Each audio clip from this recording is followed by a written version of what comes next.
Price the Lord. കർത്താവിൻ്റെ ഏറ്റവും പരിശുദ്ധമായ നാമം വാഴ്ത്തപ്പെടുമാറാകട്ടെ. ഒരു പ്രാവശ്യം കൂടെ ദൈവത്തിൻ്റെ മാറ്റമില്ലാത്ത വചനവുമായി നിങ്ങളുടെ മുമ്പാകെ ആയിരിക്കാൻ ദൈവമായ കർത്താവ് എനിക്ക് നൽകിയ വിലയേറിയ അവസരത്തിനായി ഞാൻ ദൈവത്തിന് സ്തോത്രം ചെയ്യുന്നു. ചില ദിവസങ്ങളായിട്ട് നമുക്ക് വീഡിയോ ഒന്നും അപ്ലോഡ് ചെയ്യാൻ കഴിഞ്ഞിരുന്നില്ല. വ്യക്തിപരമായ ചില തിരക്കുകൾ ഉണ്ടായിരുന്നത് കൊണ്ടാണ്. എന്നാൽ ഇന്ന് വീണ്ടും ദൈവത്തിൻ്റെ വചനവുമായി നിങ്ങളുടെ മുമ്പാകെ വരുവാൻ ഒരവസരം കൂടെ ദൈവം നൽകിയിരിക്കുന്നു. ദൈവത്തിൻ്റെ കരുണയ്ക്കായിട്ട് ദൈവത്തിന് സ്തോത്രം ചെയ്യുന്നു. കഴിഞ്ഞ വീഡിയോകളിലൊക്കെ നിങ്ങൾ നൽകിയ പ്രോത്സാഹനത്തിനും സഹകരണത്തിനും ക്രിസ്തുയേശുവിൽ നിങ്ങൾക്കും നന്ദി പറയുന്നു. കർത്താവ് നമ്മെ എല്ലാവരെയും അനുഗ്രഹിക്കുമാറാകട്ടെ. ഇന്ന് ദൈവത്തിൻ്റെ വചനത്തിൽ നിന്ന് നാം ചിന്തിക്കേണ്ടതിന് ദൈവം എനിക്ക് നൽകിയിരിക്കുന്ന വചനം യിരെമ്യാ പ്രവാചകന്റെ പുസ്തകം 6-ാം അധ്യായത്തിന്റെ 16-ാമത്തെ വാക്യമാണ്. ആ വാക്യത്തിലേക്ക് നമ്മുടെ ശ്രദ്ധയെ തിരിക്കാം. യിരെമ്യാ പ്രവാചകന്റെ പുസ്തകം 6-ാം അധ്യായം 16-ാമത്തെ വാക്യം. യഹോവ ഇപ്രകാരം അരുളി ചെയ്യുന്നു, നിങ്ങൾ വഴികളിൽ ചെന്ന് നല്ല വഴി ഏതെന്ന് പഴയ പാതകളെ നോക്കി ചോദിച്ച് അതിൽ നടപ്പി, എന്നാൽ നിങ്ങളുടെ മനസ്സിന് വിശ്രാമം ലഭിക്കും. Price the Lord. വളരെ അനുഗ്രഹിക്കപ്പെട്ട ഈ തിരുവചനത്തിനായിട്ട് ഞാൻ ദൈവത്തിന് സ്തോത്രം ചെയ്യുന്നു. യിരെമ്യാ പ്രവാചകന്റെ പുസ്തകം 6-ാം അധ്യായം വളരെയധികം കാലിക പ്രസക്തിയുള്ള ഒരു അധ്യായമാണ്. ഞാൻ ഈ വചനം നിങ്ങളോട് സംസാരിക്കുന്നതിന് വേണ്ടി തിരുവചനം വായിക്കുകയും ധ്യാനിക്കുകയും പഠിക്കുകയും ഒക്കെ ചെയ്തുകൊണ്ടിരുന്നപ്പോൾ എനിക്ക് മനസ്സിലായ ഒരു കാര്യം, എല്ലാ കാലത്തേക്കും പ്രസക്തമായ വചനമാണ് അല്ലെങ്കിൽ ചിന്തയാണ് 6-ാം അധ്യായത്തിൽ പ്രവാചകനായ യിരെമ്യാവ് വെളിപ്പെടുത്തുന്നത്. പ്രത്യേകിച്ച് നാം ഇന്ന് ജീവിക്കുന്ന ഈ ആധുനിക കാലഘട്ടത്തിൽ വളരെയധികം നമ്മുടെ അവസ്ഥകളോട് ഇടപെടുന്ന, നമ്മുടെ സാഹചര്യങ്ങളോട് വ്യക്തമായി ഇടപെടുന്ന ഒരു വചനമാണ് ഈ അധ്യായം എന്ന് പറയുന്നത്. ഈ അധ്യായത്തിൽ നാം ഇന്ന് വായിച്ച ഈ 16-ാമത്തെ വാക്യം പ്രവാചകന്റെ ഒരു ആഹ്വാനമാണ്. എന്താണ് ആഹ്വാനം ചെയ്യുന്നത്?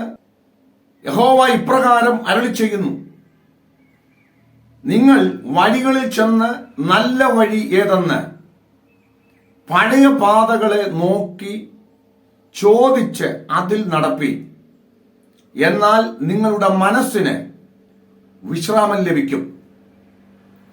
Price the Lord. ജീവിതത്തിൽ പ്രതിസന്ധികളിൽപ്പെട്ട തകർന്ന് ഒരു വിടുതലില്ലാതെ, സമാധാനമില്ലാതെ, സ്വസ്ഥതയില്ലാതെ,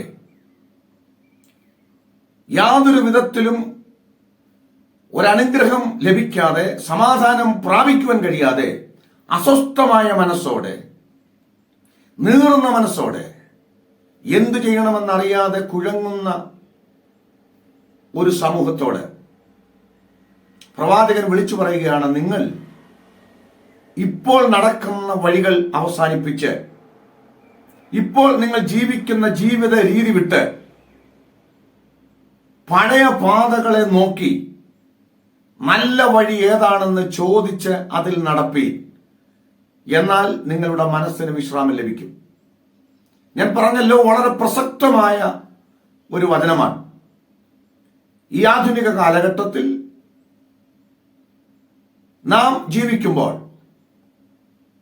പുതിയ അനുഭവങ്ങൾ, പുതിയ വഴികൾ, പുതിയ പദ്ധതികൾ ജീവിത വിജയത്തിനായി ആളുകൾ അന്വേഷിച്ചുകൊണ്ടിരിക്കുമ്പോൾ, അത് ഭൗതിക ലോകത്ത് മാത്രമല്ല, ആത്മീക ലോകത്തും ദൈവത്തിങ്കിൽ നിന്നുള്ള അനുഗ്രഹം പ്രാപിക്കുവാൻ, വിടുതൽ പ്രാപിക്കുവാൻ പുതിയ വഴികൾ, പുതിയ പദ്ധതികൾ കണ്ടെത്തിക്കൊണ്ടിരിക്കുന്ന ഈ കാലത്ത് ആ പുതിയ പദ്ധതികളൊന്നും, പുതിയ വഴികളൊന്നും ശരിയായ സമാധാനം നൽകാതിരിക്കുമ്പോൾ, ശരിയായ ദൈവിക ആശ്വാസം ലഭിക്കാതിരിക്കുമ്പോൾ പ്രവാചകൻ വിളിച്ചു പറയുകയാണ്, നിങ്ങളുടെ മനസ്സിന് സമാധാനം ലഭിക്കുവാൻ, വിശ്രാമം ലഭിക്കുവാൻ, ജീവിതത്തിൽ ദൈവത്തിന്റെ അനുഗ്രഹം പ്രാപിക്കുവാൻ നിങ്ങൾ ആ പഴയ വഴിയിലേക്ക് കടന്നു പോകുക.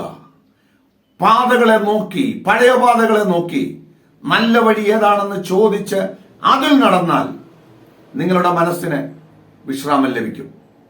Price the Lord. ഈ വാക്യത്തിന്റെ അകത്തേക്ക് നാം പ്രവേശിക്കുന്നതിന് മുമ്പ് ഈ വാക്യങ്ങൾ പറയുവാൻ അല്ലെങ്കിൽ ഈ വാചകങ്ങൾ പറയുവാൻ പ്രവാചകനെ പ്രേരിപ്പിച്ച സന്ദർഭം എന്താണ് ഇസ്രായേലിന്റെ അപ്പോഴത്തെ അവസ്ഥ, എന്തുകൊണ്ടാണ് പ്രവാചകൻ ഇങ്ങനെ പറയേണ്ടി വന്നത്, അത് നാം പ്രാരംഭമായിട്ടൊന്ന് മനസ്സിലായെങ്കിലേ ഈ വചനം നമുക്ക് വളരെ കൃത്യമായി മനസ്സിലാകുകയുള്ളൂ. നമുക്ക് ചോദിക്കാം, പ്രവാചക, എന്താണ് ജനത്തോട് ഈ പഴയ വഴിയിലേക്ക്, പഴയ പാതകളിലേക്ക്, പുരാതന പാതകളിലേക്ക് പോകുവാൻ, അതിൽ നടക്കുവാൻ അങ്ങ് അവരെ പ്രബോധിപ്പിക്കുന്നത്?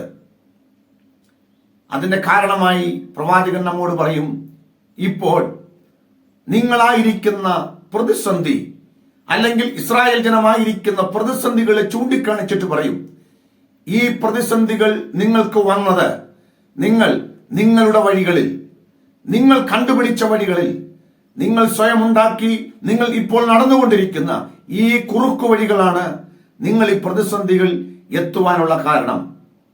എന്താണ് ഇസ്രായേലിന് ഇപ്പോൾ സംഭവിച്ച പ്രതിസന്ധികൾ?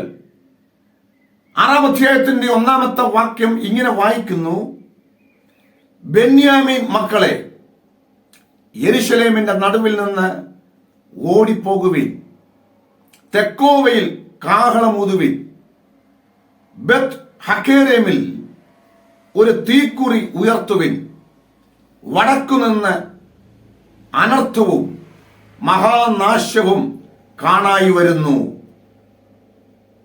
Price the Lord. പ്രവാചകൻ വിളിച്ചു പറയുക, ബെന്യാമീൻ മക്കളെ. ബെന്യാമീൻ മക്കളെ എന്നവിടെ പറയാൻ പ്രത്യേകമായ കാരണം, യെരുശലേമിൽ അധിവസിച്ചിരുന്നത് ഏറ്റവും കൂടുതൽ ബെന്യാമീൻ ഗോത്രക്കാരാണ്. പ്രവാചകൻ ബെന്യാമീൻ ഗോത്രത്തിൽപ്പെട്ടയാളാണ്. തന്റെ സ്വന്തം ഗോത്രത്തോട് പ്രത്യേകിച്ച് വിളിച്ചു പറയുകയാണ്, യെരുശലേമിന്റെ നടുവിൽ നിന്ന് നിങ്ങൾ ഓടിപ്പോകണം, തെക്കോവയിൽ നിങ്ങൾ കാഹളം ഉയർത്തണം, ഒരു വലിയ അനർത്ഥം വരാൻ പോകുന്നു, വടക്ക് നിന്ന് വലിയൊരു ശത്രു വരാൻ പോകുന്നു. ആസന്നമായ ബാബിലോൺ സാമ്രാജ്യം യെരുശലേമിനെ കീഴടക്കുന്നതിനെ കുറിച്ചാണ്, അവർ പ്രവാസത്തിലേക്ക് അവരെ കൊണ്ടുപോകുന്നതിനെ കുറിച്ചാണ് പ്രവാചകൻ ആത്മാവിൽ ദർശിച്ചത് പറയുന്നത്. ഒരു വലിയ പ്രതിസന്ധി നിങ്ങൾക്ക് വരാൻ പോകുന്നു, നിങ്ങളെ കാത്തൊരു വലിയ പ്രവാസം വരുന്നു, നിങ്ങളെ തകർത്തു കളയുവാൻ കൽദായ ശക്തി വെളിപ്പെട്ടു വരികയാണ്. ഈ ദൂത് പ്രവാചകൻ വിളിച്ചു പറയുകയാണ്. പ്രിയപ്പെട്ടവരെ, ഞാനൊരു ദൂത് പ്രാരംഭമായി പറയാം. ഒരു പ്രതിസന്ധിയും ഒരു പ്രശ്നവും വെറുതെ നമ്മുടെ ജീവിതത്തിൽ വരുന്നില്ല. ജീവിതത്തിൽ ഒരു പ്രശ്നം വരണമെങ്കിൽ, ഒരു പ്രതിസന്ധി ഉണ്ടാകണമെങ്കിൽ, ശത്രുവിനെ നമ്മുടെ ജീവിതത്തിന് വിരോധമായി ദൈവം അയക്കണമെങ്കിൽ, അല്ലെങ്കിൽ പിശാചിന് അനുവാദം കൊടുക്കണമെങ്കിൽ, അതിന് പിന്നിൽ വളരെ വ്യക്തമായ ഒരു കാര്യമുണ്ടായിരിക്കണം. ഇവിടെ ഇസ്രായേൽ ജനത്തിന്റെ പാപമാണ്, അധാർമികതയാണ്, അവരുടെ ജീവിതത്തിൽ വന്നുപോയ ആത്മീക തകർച്ചയാണ് ഈ വലിയ നാശത്തിന് കാരണം. വചനം കേൾക്കുന്ന പ്രിയപ്പെട്ട സഹോദരീ സഹോദരന്മാരെ, ദൈവം നമ്മുടെ ജീവിതത്തിൽ ഒരു കാരണവുമില്ലാതെ പ്രശ്നങ്ങളെ അനുവദിക്കുകയില്ല. ശത്രുവിന് നമ്മുടെ മേൽ വാഴുവാൻ അനുവാദം കൊടുക്കുകയില്ല. വിശുദ്ധ വേദപുസ്തകം പരിശോധിച്ചാൽ ദൈവം ഒരു കാര്യവുമില്ലാതെ ഒന്നും ചെയ്യുകയില്ല. നമ്മുടെ ജീവിതത്തിൽ പ്രതിസന്ധികൾ വരുന്നത്, കഷ്ടങ്ങൾ വരുന്നതിന് പിന്നിൽ പല കാരണങ്ങളുണ്ട്. ഞാൻ കഴിഞ്ഞ ദിവസങ്ങൾക്ക് മുമ്പ് ജീവിതത്തിലെ പ്രതിസന്ധികൾ, കഷ്ടങ്ങൾ എങ്ങനെയൊക്കെ നമ്മുടെ ജീവിതത്തിൽ വരുമെന്ന് വ്യക്തമായി വിവരിച്ചിട്ടുണ്ട്. ആ വീഡിയോകൾ നമ്മുടെ ചാനലിലുണ്ട്, നിങ്ങൾ കാണുക. Price the Lord. പല നിലയിൽ കഷ്ടങ്ങൾ, പ്രതിസന്ധികൾ, ശത്രുവിനെ നമ്മുടെ നേരെ ദൈവം ഒരുപക്ഷെ അനുവദിച്ചേക്കാം. നാം ദൈവസന്നിധിയിൽ മാനസാന്തരപ്പെട്ട് മടങ്ങി വരുവാൻ, പിന്മാറ്റത്തിൽ പോയാൽ മടങ്ങി വരേണ്ടതിന് ശത്രുവിനെ ഉപയോഗിക്കും. അത് വളരെ പ്രധാനപ്പെട്ട ഒരു കാര്യമാണ്. ബാലശിക്ഷയായി ദൈവം ശത്രുവിനെ ഉപയോഗിച്ചേക്കാം. നമ്മുടെ വിശ്വാസം വർദ്ധിപ്പിക്കേണ്ടതിന് ഒരുപക്ഷെ പ്രതിസന്ധികളെ നമ്മുടെ ജീവിതത്തിൽ അനുവദിച്ചേക്കാം. വിശദമായി ഞാൻ ആ വീഡിയോയിൽ സംസാരിച്ചിട്ടുണ്ട്, നിങ്ങൾ കാണുക. ഇവിടുത്തെ വിഷയം, ഇവർ പാപം ചെയ്തു, ഇവർ ദൈവത്തോട് അകന്നുപോയി, അധാർമികതയിൽ ഇവർ ജീവിച്ചു. അതിന് ഫലമായി ദൈവം വടക്ക് നിന്ന് ഒരു അനർത്ഥത്തെ, ഒരു ശത്രുവിനെ വിളിച്ചു വരുത്തുകയാണ്. വചനം കേൾക്കുന്ന പ്രിയപ്പെട്ടവരെ, എല്ലാ പ്രതിസന്ധികളുടെ പിന്നിലും ഒരു കാരണമുണ്ട്. ഒരു ദൈവപൈതൽ കണ്ടുപിടിക്കണം. അകാരണമായി ഇപ്പോൾ ശത്രു നിങ്ങളുടെ മേൽ ജയം പ്രാപിക്കുന്നുവെങ്കിൽ, പ്രതിസന്ധികൾ നിങ്ങൾ അകപ്പെട്ടു പോകുന്നുവെങ്കിൽ ഒന്ന് ചിന്തിക്കണേ. ഒരുപക്ഷെ നിങ്ങളുടെ ജീവിതത്തിൽ മടങ്ങി വരേണ്ട ഏതെങ്കിലും മേഖലകൾ ഉണ്ടെങ്കിൽ, അല്ലെ ക്രമപ്പെടുത്തേണ്ട ഏതെങ്കിലും മണ്ഡലങ്ങൾ ഉണ്ടെങ്കിൽ, ദൈവസന്നിധിയില് നിരപ്പാകേണ്ട മണ്ഡലങ്ങൾ ഏതെങ്കിലും ഉണ്ടെങ്കിൽ ഒന്ന് മനസ്സിലാക്കി അവൻ ക്രമീകരണം വരുത്തിയാൽ ദൈവം ഈ ശത്രുവിനെ അകറ്റുവാനിടയായി തീരും. ദൈവം ഈ പ്രശ്നത്തിന് പരിഹാരം കൽപ്പിക്കുവാനിടയായി തീരും. ഇസ്രായേലിനോട് പറയുക, വടക്ക് നിന്ന് വലിയൊരു അനർത്ഥം വരുന്നു, അതുകൊണ്ട് യെരൂശലേമിൽ നിന്ന് ഓടിപ്പോകുക. Price the Lord. പ്രതിസന്ധികൾക്ക് കാരണം അവരുടെ പാപമാണ്. ഇനി നാം ചിന്തിക്കാൻ പോകുക, ഈ വലിയ പ്രശ്നങ്ങൾ വരാൻ പോകുന്നു, പ്രതിസന്ധികൾ വരാൻ പോകുന്നു. എന്താണ് ഇവരുടെ കാരണം? ഇതിന് കാരണമായി ഭവിച്ചിരിക്കുന്നത് എന്താണ്? എന്ത് കാരണത്താലാണ് ഈ പ്രശ്നങ്ങളൊക്കെയും ഇവർക്കുണ്ടാകുന്നത്? രണ്ട് പ്രധാനപ്പെട്ട മേഖലയിൽ ഇവർക്ക് പരാജയം സംഭവിച്ചു. ഒന്ന്, അവർ സാമൂഹ്യമായ ജീവിതത്തിൽ, ധാർമ്മിക ജീവിതത്തിൽ അവർക്ക് പരാജയങ്ങൾ സംഭവിച്ചു. ദൈവം അവരെക്കുറിച്ച് ആഗ്രഹിച്ച ധാർമ്മികമായ ഒരു ജീവിത നിലവാരം അവർക്ക് നഷ്ടപ്പെട്ടു പോയി. അവരുടെ ഭൗമിക ജീവിതം, അവരുടെ സാമൂഹിക ജീവിതത്തിൽ വലിയ പരാജയം സംഭവിച്ചു. അതാണ് ശത്രു അവരുടെ മേൽ ജയമെടുക്കുവാനുള്ള ഒന്നാമത്തെ കാരണം. രണ്ടാമത്തെ കാരണം, അവരുടെ ആത്മീക ജീവിതം, മതപരമായ ജീവിതം, ദൈവത്തോടുള്ള ബന്ധം, ആത്മീയ കൂട്ടായ്മ, അവരുടെ ആത്മജീവിതത്തിനും വലിയ തകരാർ സംഭവിച്ചു, വലിയ പിന്മാറ്റങ്ങൾ സംഭവിച്ചു. ഈ രണ്ട് മേഖലകൾ തകർന്നതാണ് ഇപ്പോൾ അവരായിരിക്കുന്ന പ്രതിസന്ധിക്ക് കാരണം. വചനം കേൾക്കുന്ന പ്രിയപ്പെട്ടവരെ, ദൈവം നമ്മുടെ ജീവിതത്തിൽ പ്രശ്നങ്ങൾക്ക് അനുവാദം കൊടുക്കുന്നെങ്കിൽ, പ്രതിസന്ധികൾക്ക് അനുവാദം കൊടുക്കുന്നുവെങ്കിൽ നമ്മുടെ ജീവിതത്തെ ഒന്ന് പരിശോധിക്കണം. ഭൗമിക ജീവിതം, ധാർമ്മിക ജീവിതം, നമ്മുടെ കുടുംബ ജീവിതം, വ്യക്തിപരമായ ജീവിതം എന്തെങ്കിലും പരാജയം വന്നിട്ടുണ്ടോ എന്നൊന്ന് പരിശോധിക്കണം. നമ്മുടെ ആത്മതലത്തിന് എന്തെങ്കിലും പ്രശ്നമുണ്ടായിട്ടുണ്ടോ? നമ്മുടെ പ്രാർത്ഥനാ ജീവിതത്തിന്, നമ്മുടെ ആരാധനയ്ക്ക്, ദൈവവുമായിട്ടുള്ള കൂട്ടായ്മയ്ക്ക്, ബന്ധത്തിന് എന്തെങ്കിലും തകരാർ സംഭവിച്ചിട്ടുണ്ടോ എന്ന് നാം ആത്മാർത്ഥമായി ഒന്ന് പരിശോധിക്കണം. അത് പരിശോധിച്ച് വല്ലതും സംഭവിച്ചിട്ടുണ്ടെങ്കിൽ ഒന്ന് ക്രമപ്പെടുത്തിയാൽ, ഒന്ന് നേരെയായാൽ പ്രശ്നത്തിന് പരിഹാരം ഉണ്ടാകും. Price the Lord. ദൈവം അത്ര വിശ്വസ്തനാ. ദൈവം ഒന്നും അറിയിക്കാതെ ഒരു പ്രശ്നവും വരുത്തില്ലെന്ന് നിങ്ങൾ പറയണം. ഇതാ പ്രവാചകൻ വിളിച്ചു പറയുക, ഞാൻ അനർത്ഥത്തെ കാണുന്നു. നാം ഒന്ന് വിശദമായിട്ട് ഒന്ന് ചിന്തിക്കാൻ പോകുക. എന്താണ് അവരുടെ ഭൗമിക ജീവിതത്തിൽ, സാമൂഹിക ജീവിതത്തിൽ വന്നുപോയ പരാജയം? അത് നാം പഠിക്കുമ്പോൾ നമ്മുടെ ജീവിതത്തിലും ഇങ്ങനെയൊക്കെ പ്രശ്നങ്ങൾ ഉണ്ടായാൽ നമ്മുടെ ജീവിതത്തിൽ ശത്രു ജയം പ്രാപിക്കാൻ ഇടയായി തീരുമെന്നും, കഷ്ടങ്ങളും പ്രതിസന്ധികളും ഒക്കെ കൂടെ കൂടെ വരാനുള്ള സാധ്യതയുണ്ടെന്നും, നാം തകരുവാനുള്ള സാധ്യതയുണ്ടെന്നും നമുക്ക് മനസ്സിലാക്കാം. അതൊന്ന് പഠിക്കുമ്പോൾ അത്തരം കാര്യങ്ങൾ നമ്മുടെ ജീവിതത്തിൽ ഉണ്ടെങ്കിൽ അതിൽ നിന്ന് വിടുതൽ പ്രാപിക്കുവാൻ ഈ വചനം നമ്മെ സഹായിക്കും. എന്താണ് അവരുടെ സാമൂഹിക ജീവിതത്തിൽ ഉണ്ടായ പരാജയം? അവരുടെ വഴിപിഴച്ച അധാർമികമായ സാമൂഹിക ജീവിതത്തെക്കുറിച്ച് 6-7 വാക്യങ്ങളിൽ ആദ്യത്തെ സൂചനകൾ കാണാം. അവിടെ നമ്മൾ വായിക്കുന്നത്, ആ യെരൂശലേമിനെതിരെ സൈന്യങ്ങളുടെ യഹോവ ഇപ്രകാരം കൽപ്പിക്കുന്നു, വൃക്ഷം മുറിപ്പീൻ, യെരൂശലേമിന് നേരെ വാടകോരുവീൻ, സന്ദർശിക്കപ്പെടുവാനുള്ള നഗരം ഇതുതന്നെ, അതിന്റെ അകം മുഴുവനും പീഡനം നിറഞ്ഞിരിക്കുന്നു, കിണറ്റിൽ പച്ചവെള്ളം നിറഞ്ഞിരിക്കുന്നത് പോലെ പുതിയ ദുഷ്ടത സംഭവിക്കുന്നു, സാഹസവും കവർച്ചയുമേ അവിടെ കേൾപ്പാനുള്ളൂ. Price the Lord. അവരുടെ വഴി പിഴച്ച അധാർമിക ജീവിതത്തെക്കുറിച്ച് 4 പ്രധാനപ്പെട്ട കാര്യങ്ങൾ അവിടെ ആദ്യം പറയുകയാണ്. പീഡനം, പുതിയ ദുഷ്ടത, സാഹസം, കവർച്ച. നോക്കണേ, യെരൂശലേമിന്റെ അകത്ത്, ദൈവത്തിന്റെ നഗരത്തിനകത്ത്, ദൈവം സ്നേഹിക്കുന്ന തന്റെ ജനത്തിന്റെ നടുവിൽ, ദൈവാലയം നിൽക്കുന്നിടത്ത്, ആത്മീയ അനുഭവങ്ങൾ നടക്കുന്നിടത്ത്, ദൈവ സാന്നിധ്യം എഴുന്നള്ളി വസിക്കുന്ന സ്ഥലത്ത് ഇപ്പോഴിതാ അവിടെ അധാർമികത വന്നിരിക്കുകയാണ്. പീഡനം ഉണ്ടായിരിക്കുകയാണ്. എളിയവരെ പീഡിപ്പിക്കുന്നത് സ്വന്തം നേട്ടത്തിന് വേണ്ടിയും സ്വന്തം താല്പര്യത്തിന് വേണ്ടിയും, അല്ലെ, ആർക്കെതിരെയും ഏതു തരത്തിലുമുള്ള പീഡനമുറകൾ അഴിച്ചുവിടുന്നവർ, ശാരീരികമായി മാനസികമായി മറ്റുള്ളവരെ പീഡിപ്പിക്കുന്നവരെ.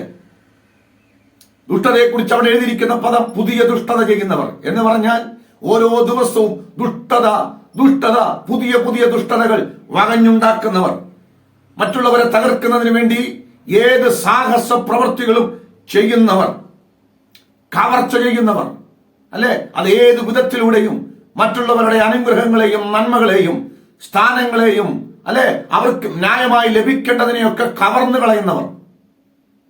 ഇന്ന് ഇത് തന്നെയല്ലേ നടക്കുന്നത്?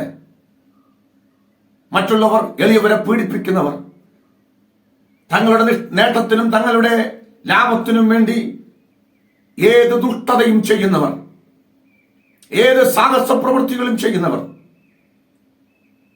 ന്യായമായും മറ്റുള്ളവർക്ക് ലഭിക്കേണ്ട നന്മകളെ കവർന്നു കളയുന്നവർ, തങ്ങളുടെ നേട്ടത്തിന് വേണ്ടി ഏത് തിന്മയും ചെയ്യുന്നവർ. 13-ാമത്തെ വാക്യത്തിൽ നമ്മൾ വായിക്കുന്നു, അവരെല്ലാവരും ദ്രവ്യാഗ്രഹികൾ. അല്ലെ, സമ്പത്താണ് എല്ലാ കാര്യത്തെയും നിയന്ത്രിക്കുന്നത്. സാമ്പത്തിക നേട്ടത്തിനും ലാഭത്തിനും വേണ്ടി മാത്രം ഓടുന്ന ഒരു തലമുറ.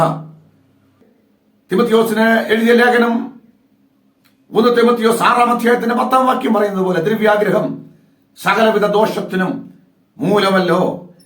ഇത് ചിലർ കാംക്ഷിച്ചിട്ട് വിശ്വാസം വിട്ടുവിടന്ന് ബഹുദുഃഖങ്ങൾക്ക് അധീനരായി തീർന്നിരിക്കുന്നു.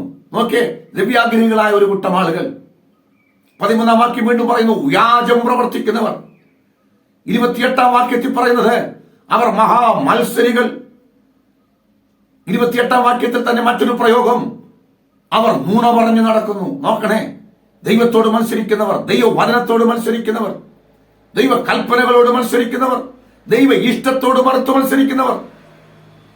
പ്രിയപ്പെട്ടവരെ, എത്ര തകർന്ന ഒരു ധാർമ്മിക ജീവിതം, സാമൂഹിക ജീവിതം, ദൈവത്തോടും ദൈവകൽപ്പനകളോടുമൊക്കെ മറുതലിച്ച് സത്യമില്ലാതെയായി നുണ പറഞ്ഞ് വ്യാജം പ്രവർത്തിച്ച് ദ്രവ്യാഗ്രഹികളായി ആരെയും പീഡിപ്പിക്കുന്ന, ഏത് സാഹസ പ്രവൃത്തികളും ചെയ്യുന്ന, ആരെയും കവർച്ച ചെയ്യുന്ന തലത്തിലേക്ക് അവരുടെ സാമൂഹിക മണ്ഡലം മാറുകയാണ്. ദൈവം അവരെ കുറിച്ച് ആഗ്രഹിച്ച ആ സാമൂഹിക നിലവാരം, ധാർമ്മിക നിലവാരത്തെ കാറ്റിൽ പറത്തി ഏത് തിന്മയും പ്രവർത്തിക്കുന്നവരായി അവരും മാറിയിരിക്കുകയാണ്. പ്രിയപ്പെട്ടവരെ, വചനം കേൾക്കുന്ന പ്രിയപ്പെട്ട സഹോദരി സഹോദരന്മാരെ, ചുറ്റും കണ്ണോടിച്ചാൽ ഇത് തന്നെയല്ലേ ദൈവഭയം നഷ്ടപ്പെട്ടിട്ട്, ദൈവത്തോടുള്ള വിശ്വസ്തത നഷ്ടപ്പെട്ടിട്ട് വ്യാജം പ്രവർത്തിക്കുന്ന, സകല ദുഷ്ടതകളും പ്രവർത്തിക്കുന്ന, ഏത് തങ്ങളുടെ നേട്ടത്തിന് വേണ്ടി ഏത് തിന്മയും പ്രവർത്തിക്കുന്ന ആളുകളായിട്ട് മനുഷ്യർ മാറിയിരിക്കുകയാണ്. നിങ്ങളറിയണം, ഇതെല്ലാം കണ്ടുകൊണ്ട് വെറുതെ ഇരിക്കുന്നവനല്ല ദൈവം. നിശ്ചയമായും ദൈവത്തിന്റെ ന്യായവിധി വെളിപ്പെടും. അത് ദൈവമക്കളിലാണെങ്കിലും ലോകത്താണെങ്കിലും വചനം നമ്മെ പഠിപ്പിക്കുന്നത്, ന്യായവിധി ദൈവഗ്രഹത്തിൽ ആരംഭിക്കാൻ സമയമായല്ലോ. അത് നമ്മിൽ തുടങ്ങിയാൽ അവക്തരുടെയും പാപികളുടെയും ഗതി എന്താകും? വചനം കേൾക്കുന്ന പ്രിയപ്പെട്ട സഹോദരി സഹോദരന്മാരെ, ദൈവം നമ്മുടെ മുമ്പിൽ വെച്ചിരിക്കുന്ന ആ ധാർമ്മിക നിലവാരം, ജീവിത വിശുദ്ധി എന്ന് പറയുന്നത്, ആ നീതിയുടെ ജീവിതം എന്ന് പറയുന്നത്, അത് എപ്പോൾ നഷ്ടപ്പെടുമോ അത് ദൈവം കണ്ടുകൊണ്ടിരിക്കുന്ന ദൈവമല്ല. കുറച്ചു കാലമൊക്കെ ദൈവം ശിക്ഷിക്കാതെ നിൽക്കും. കുറച്ചു കാലം ദൈവം മാനസാന്തരത്തിന് അവസരം നൽകിക്കൊണ്ട് മിണ്ടാതെ ഇരുന്നു എന്ന് വന്നേക്കാം. എല്ലാ കാലത്തും അങ്ങനെ നിൽക്കുന്ന ദൈവമല്ല. ദുഷ്ടതയുടെ അളവ് ഒരു പരിധി കഴിഞ്ഞാൽ, സാഹസത്തിന്റെ അളവ് ഒരു പരിധി കഴിഞ്ഞാൽ ദൈവത്തിന്റെ ന്യായവിധി വെളിപ്പെടാനിടയായി തീരും. ദൈവം പ്രവർത്തിക്കും. ഇന്ന് വചനം കേൾക്കുന്ന പ്രിയപ്പെട്ടവരെ, അതിനകത്ത് ദൈവമക്കളെന്നോ അല്ലാത്തവരെന്നോ വ്യത്യാസമില്ല. ഏതാളുകളാണെങ്കിലും, ഏത് വ്യക്തികളാണെങ്കിലും, ഒരുപക്ഷെ പാരമ്പര്യം പറയുന്നവരാണെങ്കിലും, കഴിഞ്ഞ കാലങ്ങളിൽ ഒത്തിരി വിശുദ്ധിയോടെ നിന്നവരായിരിക്കാം. പക്ഷേ ദൈവം നോക്കുന്നത് ഇന്നത്തെ നമ്മുടെ ജീവിതത്തില് നമ്മുടെ ധാർമ്മിക നിലവാരം എങ്ങനെയിരിക്കുന്നു, നമ്മുടെ സാമൂഹിക നിലവാരം എങ്ങനെയിരിക്കുന്നു, നമ്മുടെ മറ്റുള്ളവരോടുള്ള ബന്ധത്തില്, കുടുംബത്തോടുള്ള ബന്ധത്തിൽ, സഭയോടുള്ള ബന്ധത്തിൽ, ദേശത്തോടുള്ള ബന്ധത്തിൽ നമ്മുടെ ആത്മിക ജീവിത നിലവാരം എങ്ങനെയായിരിക്കുന്നു എന്ന് ദൈവം നോക്കുന്ന ദൈവമാണ്. അത് തകർന്നു തുടങ്ങിയാൽ, അത് താഴ്ന്നു തുടങ്ങിയാൽ, ദൈവത്തോട് മത്സരിക്കാൻ തുടങ്ങിയാൽ, ദൈവഭയം നഷ്ടപ്പെട്ടു തുടങ്ങിയാൽ നിശ്ചയമായും ന്യായവിധി വെളിപ്പെടും. ഇത് വലിയൊരു പരാജയമാണ്. സ്തോത്രം.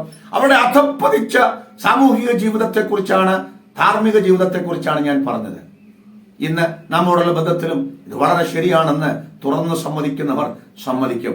അതുകൊണ്ടാണ് പലപ്പോഴും പരാജയത്തിലേക്ക് നാം പോയിക്കൊണ്ടിരിക്കുന്നത്. അതുകൊണ്ടാണ് ശത്രു നമ്മുടെ മേൽ ജയമെടുക്കുന്നത്. അതുകൊണ്ടാണ് വെല്ലുവിളികൾ ഒത്തിരി വർദ്ധിക്കുന്നതെന്ന് നിങ്ങൾ അറിയണം. ഹല്ലേലൂയ.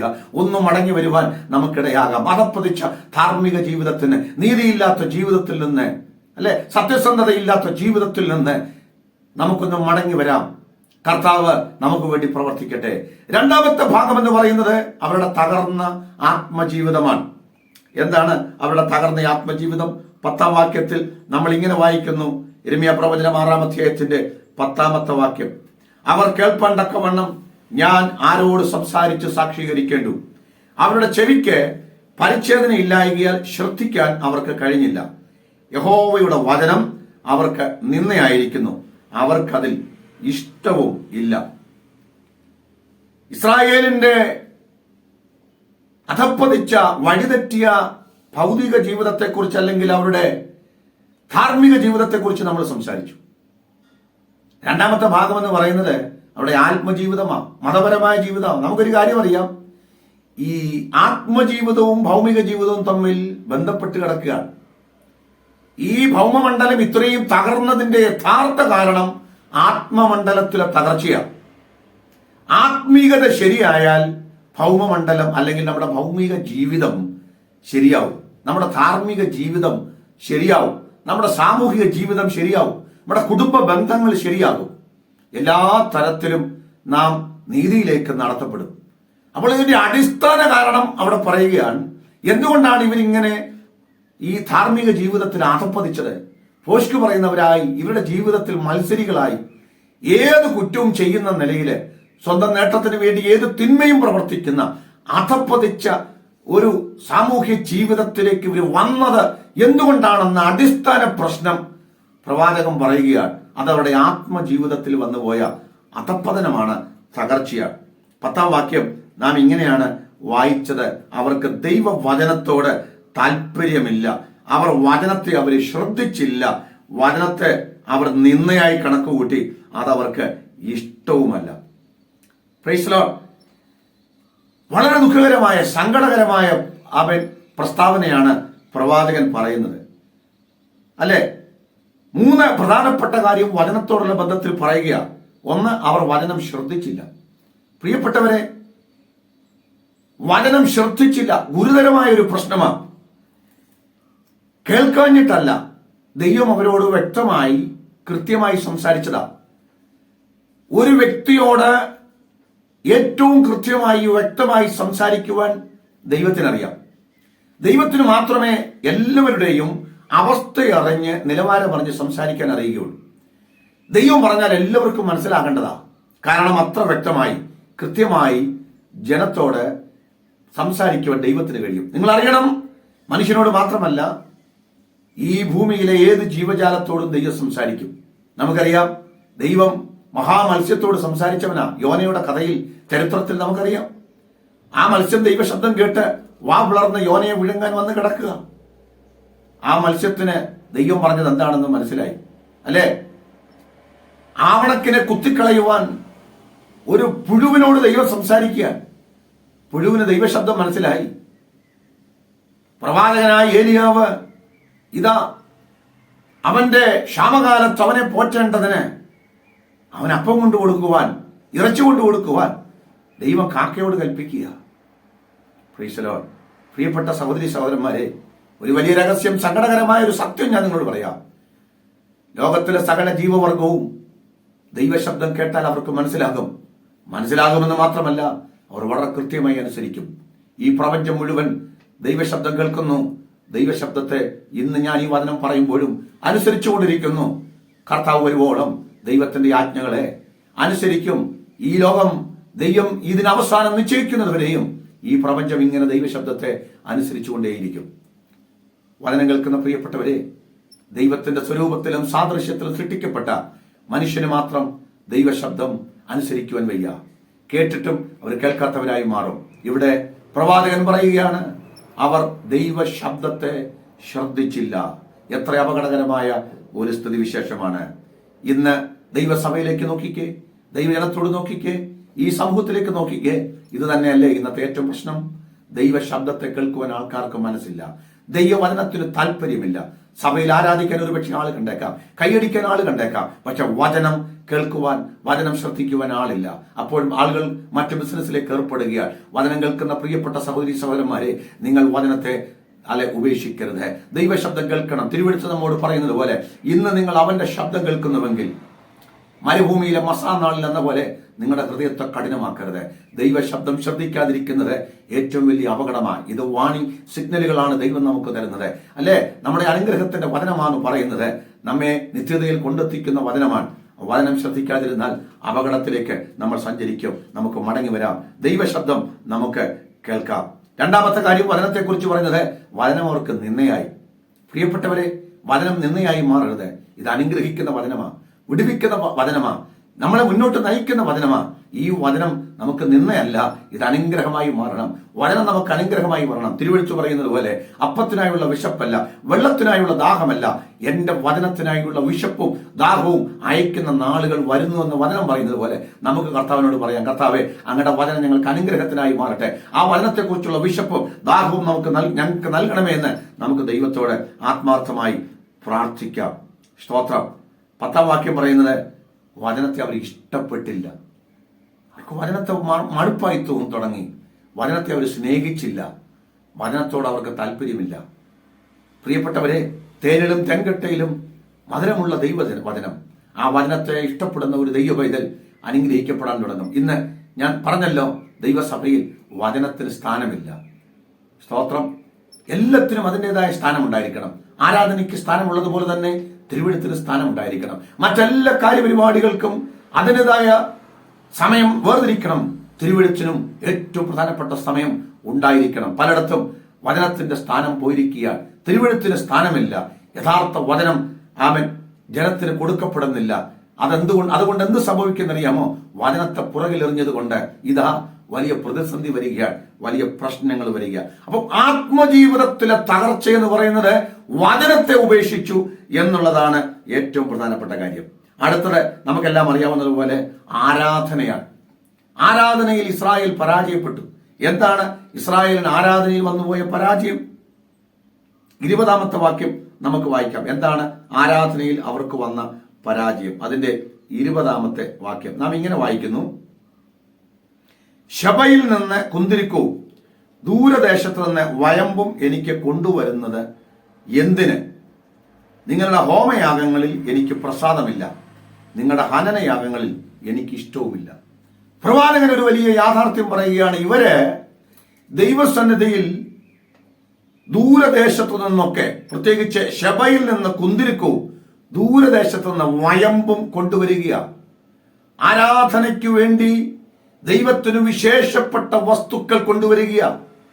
കുന്തിരിക്കവും വയമ്പുമൊക്കെ അതിന് പ്രസിദ്ധമായ സ്ഥലങ്ങളിൽ നിന്ന് വളരെ വിശേഷപ്പെട്ട നിലയിൽ ദൈവത്തിന് കൊണ്ടുവന്ന് വെക്കുകയാണ്. ദൈവം ചോദിക്കുകയാ, ഇതെല്ലാം എനിക്ക് എന്തിനാണ്? ഇതെനിക്ക് വേണ്ട. നിങ്ങളുടെ ഹോമയാഗങ്ങളിൽ എനിക്ക് പ്രസാദമില്ല. വചനം കേൾക്കുന്ന പ്രിയപ്പെട്ടവരെ, എന്തുകൊണ്ടാണ് ദൈവം ഇങ്ങനെ പറഞ്ഞത്? കൊണ്ടുവന്ന് വെച്ചത് മോശപ്പെട്ട കാര്യമായതുകൊണ്ടാണോ? വയമ്പ് കൊള്ളാഞ്ഞിട്ടാണോ? അല്ല. കുന്തിരിക്കത്തിന് എന്തെങ്കിലും പ്രശ്നമുള്ളത് കൊണ്ടാണോ? ഇതെല്ലാം വിശേഷപ്പെട്ടതാണ്, നല്ലതാണ്. പക്ഷെ ദൈവം പറയാ, എനിക്കിത് വേണ്ട. എന്താ കാരണം? അതിന്റെ കാരണം മറ്റൊന്നുമല്ല. കാരണമെന്ന് പറയുന്നത്, ഇവർ ദൈവവുമാകെ കൊണ്ടുവന്നു വെക്കുന്ന ഈ ദാനങ്ങൾ കൊണ്ട് ദൈവത്തെ പ്രസാദിപ്പിക്കാമെന്ന് ചിന്തിക്കുക.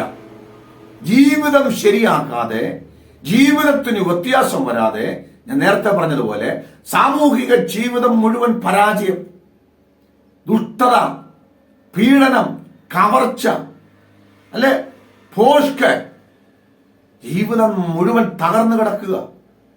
ഭൗമിക ജീവിതമെല്ലാം തകർന്നു കിടക്കുക. കുടുംബ ബന്ധങ്ങൾ തകർന്നു കിടക്കുക.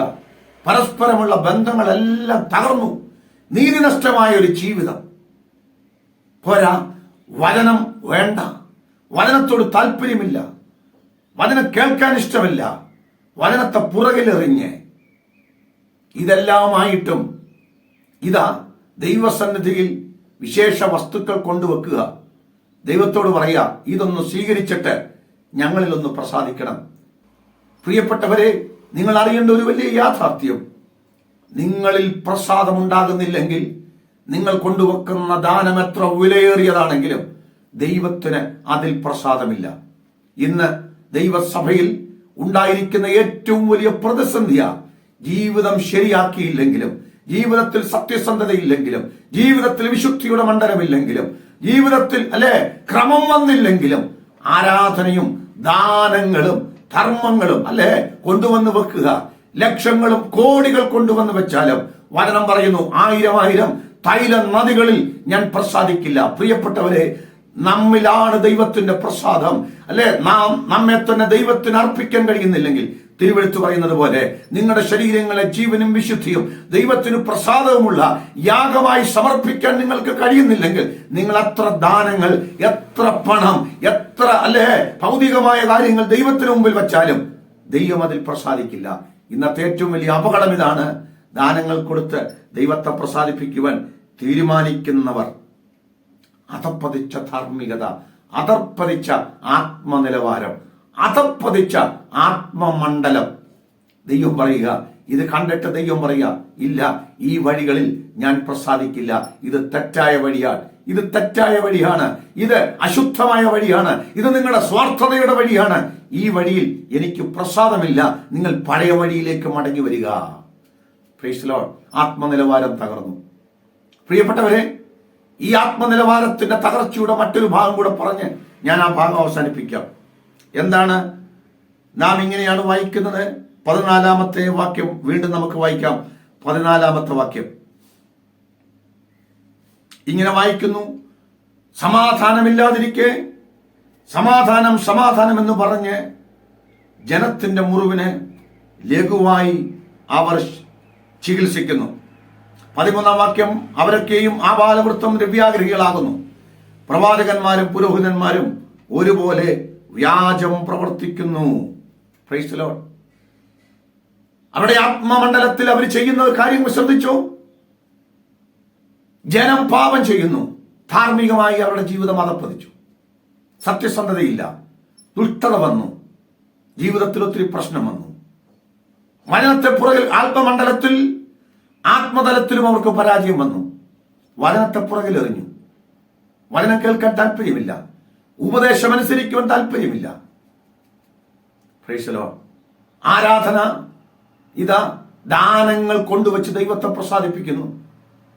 ഇത്ര അധപ്പതിച്ച ഒരാത്മ നിലവാരത്തിലും ധാർമ്മിക നിലവാരത്തിലും അവരെത്തിയപ്പോൾ അവരെ ശരിയായ പാതയിൽ നടത്തേണ്ടവർ, ആ പഴയ പാതകളിലേക്ക് അവരെ കൊണ്ടുപോകേണ്ടവർ, അവർക്ക് നേരായ വഴി പറഞ്ഞു കൊടുക്കാൻ ബാധ്യതപ്പെട്ടവർ, ഉത്തരവാദിത്തപ്പെട്ടവർ അവരെ നയിച്ചിരുന്ന ആത്മീക നേതാക്കന്മാരായിരുന്നു. അവരുടെ ഇടയിൽ ദൈവമാക്കി വെച്ചിരുന്ന പുരോഹിതന്മാരും പ്രവാചകന്മാരും. അവരെക്കുറിച്ചാണ് നമ്മൾ വായിച്ചത്. 13-ാം വാക്യം. അവരെല്ലാവരും ഭോഷ്ക് പറയുന്നവരായിരുന്നു. അവർ വ്യാജം പറഞ്ഞ് അവർ ധനമോഹികളായി വ്യാജം പറഞ്ഞ് ജനത്തിന്റെ മുറിവിന് ലഘുവായി ചികിത്സിക്കുന്നു. എങ്ങനെയാ അവർ ചികിത്സിക്കുന്നത്? അവർ പറയുന്നത് സമാധാനമില്ലാതിരിക്കെ സമാധാനം സമാധാനം എന്ന് പറഞ്ഞ് ജനത്തിന്റെ മുറിവിന് ലഘുവായി ചികിത്സിക്കുന്നു. വചനം കേൾക്കുന്ന പ്രിയപ്പെട്ട സഹോദരി സഹോദരന്മാരെ, എത്ര വലിയ വഞ്ചനയാണ് ഈ നടത്തുന്നവർ ചെയ്യുന്നത്! എത്ര വലിയ തിന്മയാണ് അവർ ചെയ്യുന്നത്! സമാധാനമില്ലാതിരിക്കെ, സ്വസ്ഥതയില്ലാതിരിക്കെ എങ്ങനെയാ സമാധാനം കിട്ടുന്നത്? റോമാലേഖനം 5-ാം അധ്യായത്തിൽ 1-ാമത്തെ വാക്യം നമുക്ക് എല്ലാവർക്കും അറിയാം. വിശ്വാസത്താൽ നീതീകരിക്കപ്പെട്ടിട്ട് നമ്മുടെ കർത്താവായ യേശു ക്രിസ്തു മൂലം നമുക്ക് ദൈവത്തോട് സമാധാനമുണ്ട്. Praise the Lord. പ്രിയപ്പെട്ടവരെ, സമാധാനം വരുന്നത് എങ്ങനെ? ദൈവമായിട്ട് നിരപ്പാകുമ്പോഴാണ്, നീതീകരണം വരുമ്പോഴാണ്. ദൈവമാണ് സമാധാനം തരുന്നത്. യേശു പറഞ്ഞു, എന്റെ സമാധാനം ഞാൻ നിങ്ങൾക്ക് തന്നേച്ചു പോകുന്നു. ആർക്കാ ദൈവം സമാധാനം കൊടുക്കുന്നത്? ദൈവമായിട്ട് നീതീകരിക്കപ്പെട്ടവര്, ദൈവമായിട്ട് യുദ്ധമില്ലാത്തവർക്ക്, ദൈവമായിട്ട് നിരപ്പായവർക്കാ. സമാധാനം കാശ് കൊടുത്ത് മേടിക്കാൻ പറ്റില്ല, സ്വസ്ഥത പണം കൊണ്ട് നേടാൻ പറ്റില്ല. അപ്പോ ദൈവവുമായിട്ട് അകന്നു നിൽക്കുന്ന ജനം, ധാർമ്മിക ജീവിതത്തിൽ അധപ്പതിച്ചു പോയവര്, ആത്മജീവിതത്തിൽ പരാജയപ്പെട്ട അവർക്ക് സമാധാനം നഷ്ടപ്പെട്ടിരിക്കെ പ്രവാചകൻ നിന്ന് വിളിച്ചു പറയുക, പുരോഹിതന്മാർ വിളിച്ചു പറയുക, സമാധാനം സമാധാനം എന്ന് പറഞ്ഞ് ജനത്തിന്റെ മുറിവിന് ലഘുവായി ചികിത്സ ചെയ്യുന്നു. പ്രിയപ്പെട്ട സഹോദരി സഹോദരന്മാരെ, ഇന്നത്തെ ആത്മജീവിതവും അങ്ങനെ തന്നെയല്ലേ? ദൈവത്തിൽ നിന്ന് അകന്നുപോയി സമാധാനം നഷ്ടപ്പെട്ട് സ്വസ്ഥത നഷ്ടപ്പെട്ട ജനം മുമ്പിൽ വന്നിരിക്കുമ്പോൾ യഥാർത്ഥ സമാധാനത്തിന്റെ പ്രഭുവായ ദൈവത്തിങ്കിലേക്ക്, കർത്താവിങ്കിലേക്ക് അവരെ നയിക്കേണ്ടതിന് പകരം, ദൈവമായിട്ട് നിരപ്പാകുവാൻ മാനസാന്തരത്തിന്റെ ദൂത് അവർക്ക് കൊടുക്കേണ്ടതിന് പകരം, സമാധാനമെന്ന് പറഞ്ഞ്, അനുഗ്രഹമെന്ന് പറഞ്ഞ്, നന്മയും വിടുതലുമെന്ന് പറഞ്ഞ് ദൈവം നിങ്ങളെ സഹായിക്കാൻ പോകുക, ദൈവം നിങ്ങളെ വിടുവിക്കാൻ പോകുക, നിങ്ങളുടെ അവസ്ഥകൾ മാറ്റാൻ പോകുക, അത്ഭുതങ്ങൾ നടക്കാൻ പോകുക എന്നൊക്കെ പറഞ്ഞ് ജനത്തെ ഇളക്കി. അവിടെ പറയുന്നത് പറയാനൊരു കാരണമുണ്ട്. അവരെല്ലാവരും ദ്രവ്യാഗ്രഹികൾ. ജനം അവർക്ക് ദ്രവ്യം കൊടുക്കണമെങ്കിൽ ഇവരുടെ കൂടെ ജനം നിൽക്കണമെങ്കിൽ, ജനത്തിന് സന്തോഷം വരണമെങ്കിൽ ഇപ്രകാരം പറയണം. അതുകൊണ്ട് പുരോഹിതന്മാർ, പ്രവാചകന്മാർ വ്യാജം പറയുക, സമാധാനം സമാധാനം. അത്ഭുതങ്ങൾ ഉണ്ടാകുന്നു, വിടുതലുകൾ ഉണ്ടാകുന്നു, സമാധാനം ഉണ്ടാകുന്നു, നിങ്ങൾ ദൈവം മാനിക്കാൻ പോകുന്നു, ഉയർത്താൻ പോകുന്നു എന്ന് പറയുക. നിശ്ചയമായും മാനിക്കുന്നവനാണ്, ഉയർത്തുന്നവനാണ്. പക്ഷേ നിരപ്പാകുക എന്നുള്ളതാണ് അടിയന്തര പ്രാധാന്യമുള്ള കാര്യം. സമാധാനം വെളിപ്പെടണമെങ്കിൽ വെറുതെ സമാധാനം സമാധാനം എന്ന് പറഞ്ഞിട്ട് കാര്യമില്ല.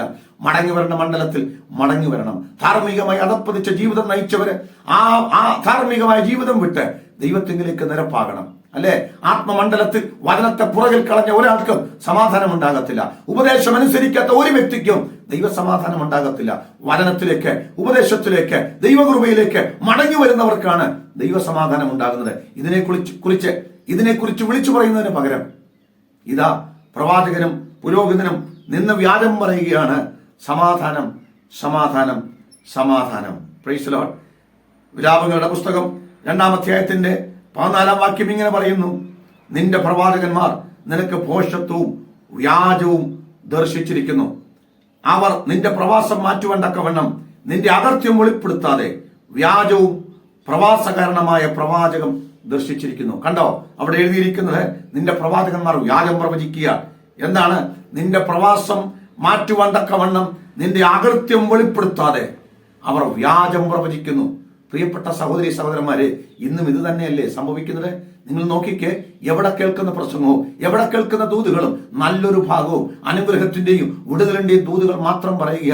ജനം മടങ്ങി വരുന്ന ദൂതുകളില്ല, ദൈവത്തിലേക്ക് അടുപ്പിക്കുന്ന ദൂതില്ല, അകർത്യം വെളിപ്പെടുത്തുന്നത് പറയില്ല. അത് പറഞ്ഞാൽ അവരെ കേൾക്കാൻ ആളില്ല. മടങ്ങി വരുന്നത് കേൾക്കുന്ന ജനത്തിന് ഇഷ്ടമല്ല. പ്രസംഗിക്കുന്നവർക്കറിയാം ഇത് പറഞ്ഞാൽ റീച്ച് ഉണ്ടാകത്തില്ല. അല്ലെ, യൂട്യൂബിലൊക്കെ നമുക്കറിയാം, റീച്ച് ഉണ്ടാകണമെങ്കിൽ നന്മ പറയണം, അനുഗ്രഹം പറയണം, വിടുതൽ പറയണം. പക്ഷേ നന്മയും അനുഗ്രഹവും ഒക്കെ ദൈവം തരും, ഉള്ളതാ. പക്ഷേ മടങ്ങി വരേണ്ട മണ്ഡലത്തിൽ മടങ്ങി വരാതെ, ക്രമീകരിക്കേണ്ട മണ്ഡലത്തിൽ ക്രമീകരിക്കാതെ, ധാർമ്മികമായ അധപ്പതിച്ച ജീവിത നിലവാരത്തിന് പരിഹാരമുണ്ടായി ദൈവത്തോട് അടുക്കാതെ എന്തനുഗ്രഹമാണ് പ്രിയപ്പെട്ടവരെ ലഭിക്കുന്നത്? ഇങ്ങനെ പറയുന്നത് വ്യാജമാണെന്ന് നിങ്ങൾ തിരിച്ചറിയണം. ഇത്തരം വ്യാജമാണ് അന്ന് അല്ലെ ഇസ്രായേലിനോട് പ്രവചിച്ചിരുന്നത്. ഇരമ്യാവ് വെളിപ്പെടുത്തിയത് അതാണ് വലിയ അനർത്ഥത്തിലേക്ക് അവരെ നയിച്ചത്. പ്രവാചകൻ വിളിച്ചു പറയുക, അധപ്പതിച്ച ധാർമ്മിക നിലവാരം നടത്തേണ്ടവർ അവരെ തെറ്റിച്ചു. പ്രവാചകൻ, പുരോഹിതൻ അവരെ തെറ്റിക്കുക, സമാധാനമില്ലാതിരിക്കെ സമാധാനം എന്ന് പറഞ്ഞ് ജനത്തെ വഞ്ചിക്കുക, അവരുടെ മുറിവിന് ലഘുവായി ചികിത്സ ചെയ്യുക. യെശയ്യാവ് വിളിച്ചു പറഞ്ഞു, അല്ലേ, അടിതൊട്ട് മുടി വരെ ഒരു സുഖവുമില്ല, മുറിവും ചതവും പഴുത്ത വ്രണവുമേ ഉള്ളൂ, അതിനെ ഞെക്കി കഴുകിയിട്ടില്ല, വെച്ച് കെട്ടിയിട്ടില്ല, എണ്ണ പുരട്ടി ശമിപ്പിച്ചിട്ടില്ല. പ്രിയപ്പെട്ടവരെ, അതിനാളുകൾക്ക് താല്പര്യമില്ല. തകർന്നിരിക്കുന്ന മുറിവുകളെ കെട്ടാൻ താല്പര്യമില്ല. അല്ലെ, പാപത്തെ പരിഹരിക്കുവാൻ ആളുകളില്ല, അല്ലെങ്കിൽ അതിനെക്കുറിച്ച് ബോധ്യപ്പെടുത്തുവാൻ ആളുകളില്ല. ഞെക്കി കഴുകുന്നവരില്ല, വെച്ച് കെട്ടുന്നവരില്ല. അത് ചെയ്യുന്ന ഒരു നല്ല വൈദ്യനുണ്ട് കേട്ടോ. പാപത്തിന് പരിഹാരം വരുത്തുന്ന, മുറിവിന് പരിഹാരം വരുത്തുന്ന, പിന്മാറ്റത്തെ ചികിത്സിച്ച് ഭേദപ്പെടുത്തുന്ന കർത്താവിന്റെ അടുക്കിലേക്ക് കൊണ്ടുപോകുവാൻ ആളുകളില്ല. പകരം വ്യാജം പ്രവചിക്കുക, സുഖം പ്രവചിക്കുക, നന്മ പ്രവചിക്കുക, സമാധാനം പറയുക. ആളുകൾ ഇത് കേട്ടിട്ട് തെറ്റിദ്ധരിക്കുക, ഓ ഇപ്പോൾ സമാധാനം കിട്ടും, ഇപ്പോൾ സന്തോഷം കിട്ടും, ഈ പാസ്റ്ററുടെ പ്രസംഗം കേട്ട്, ഈ ദൂത് കേട്ടതുപോലെ നന്മ വെളിപ്പെടുക, അനുഗ്രഹം വെളിപ്പെടുമെന്ന് ചിന്തിച്ച് ആളുകൾ വഞ്ചിക്കപ്പെടുക. ഇല്ല കേട്ടോ, മാനസാന്തരത്തിലേക്ക് വന്നാട്ടെ, മടങ്ങി വന്നാട്ടെ, ദൈവത്തിന്റെ കൃപയിലേക്ക് മടങ്ങി വന്നാട്ടെ. ഏതൊക്കെ മണ്ഡലത്തിൽ വീണിട്ടുണ്ടോ, വചനം പറയുന്നത് പോലെ, അല്ലെ, നീ ഏതിൽ വീണിട്ടുണ്ട്, വീണുപോയി എന്നത് ഓർത്ത് അറിഞ്ഞ് മാനസാന്തരപ്പെട്ട് മടങ്ങി വരുവാൻ ആത്മാവ് നമ്മോട് ദൂത് പറയുകയാണ്. ഭൗതിക ജീവിതത്തിൽ തകർച്ച വന്നിട്ടുണ്ടെങ്കിൽ, പാപം വന്നിട്ടുണ്ടെങ്കിൽ, പരസ്പര ബന്ധത്തിൽ വീഴ്ച വന്നിട്ടുണ്ടെങ്കിൽ മടങ്ങി വന്നാട്ടെ. എന്നിട്ട് ദൈവത്തിന്റെ ആ അനുഗ്രഹത്തിന്റെ, നന്മയുടെ ആ പഴയ പാതയിലേക്ക് നമ്മളൊന്ന് തിരിച്ചു വരണം. അല്ലെ, ആ പഴയ വിശ്വാസത്തിലേക്ക്, ആ പഴയ അനുഗ്രഹത്തിലേക്ക്, ആ ദൈവബന്ധത്തിലേക്ക് ഞാനും നിങ്ങൾ ഒന്ന് മടങ്ങി വരേണ്ടത് ആവശ്യമാണ്. Praise the lord. അവർ, ഇസ്രായേൽ ജനം സാമൂഹിക ജീവിതത്തിൽ അവർ പരാജയപ്പെട്ടു. അവിടെ ധാർമ്മിക ജീവിതം തകർന്നു. അതുപോലെ തന്നെ അവിടെ ആത്മമണ്ഡലത്തിനും തകർച്ച വന്നു. വചനത്തെ അവർ പുറകിൽ കളഞ്ഞു.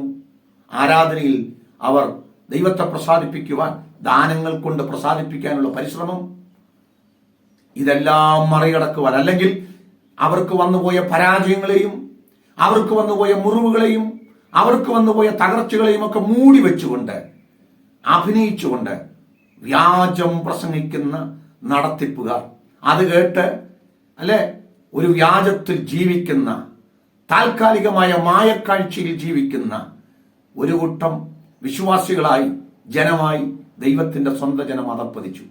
എന്താ ഈ വലിയ പ്രതിസന്ധി കൊണ്ട്, ഈ പരാജയം കൊണ്ട് അവർക്കുണ്ടായ തകർച്ച എന്തൊക്കെയാ? ഇന്ന് നമ്മൾ സംസാരിക്കുന്നത് അവർക്കുണ്ടായ തകർച്ചകളെ കുറിച്ചാണ്. തെറ്റായ വഴികൾ അവർക്കുണ്ടാക്കിയ തകർച്ച. ഞാൻ ആ വാക്കുകൾ ഒത്തിരി വിശദീകരിക്കത്തില്ല, വാക്യത്തിനകത്തെ പദങ്ങൾ മാത്രം പറയാം. 7-ാം വാക്യത്തിൽ പറയുന്നത് അവർക്ക് എപ്പോഴും ദീനം, എപ്പോഴും മുറിവ്. Price the Lord. പ്രിയപ്പെട്ട സഹോദരി സഹോദരന്മാരെ, എപ്പോഴും മുറിവും എപ്പോഴും ദീനവും.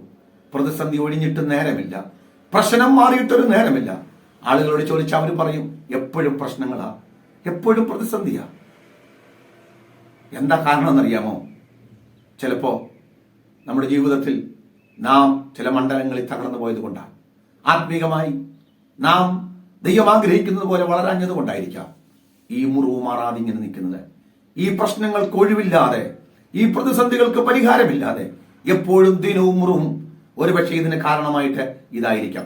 നമ്മുടെ ആത്മജീവിതത്തിൽ, നമ്മുടെ സാമൂഹ്യ മണ്ഡലത്തിൽ, ധാർമ്മിക ജീവിതത്തിലുള്ള പരാജയമായിരിക്കാം ഈ മുറിവിന് കാരണം.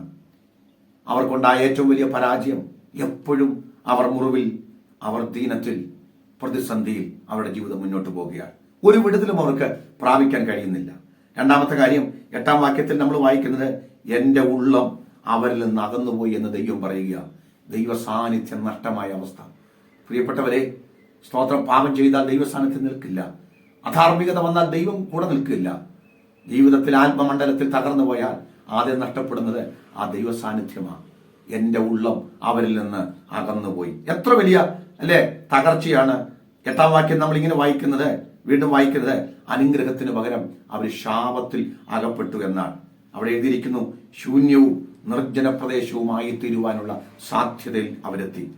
11-ാം വാക്യത്തിൽ ഇങ്ങനെ വായിക്കുന്നത് അവർ ദൈവക്രോധത്തിലെത്തി എന്ന് നമ്മൾ വായിക്കുന്നു. 12-ാം വാക്യം അവരുടെ കുടുംബം, അവരുടെ സമ്പത്തൊക്കെ നഷ്ടമാകുമെന്ന് ദൈവം അവരോട് പറയുകയാണ്. 15-ാമത്തെ വാക്യത്തിൽ ഇങ്ങനെ പറയുന്നു, അവർ ലജ്ജിക്കേണ്ടി വരുമെന്ന് നമ്മൾ വായിക്കുന്നു. ആ 15-ാം വാക്യത്തിൽ തന്നെ വീണ്ടും പറയുന്നുണ്ട് അവർ വീണു പോകാനുള്ള സാധ്യത. 19-ാമത്തെ വാക്യത്തിൽ അനർത്ഥം അവരുടെ മേൽ വരുവാനുള്ള സാധ്യത. 20-ാമത്തെ വാക്യത്തിൽ അവരുടെ യാഗങ്ങളിൽ ഞാൻ പ്രസാദിക്കത്തില്ല എന്ന് ദൈവം പറയുകയാണ്.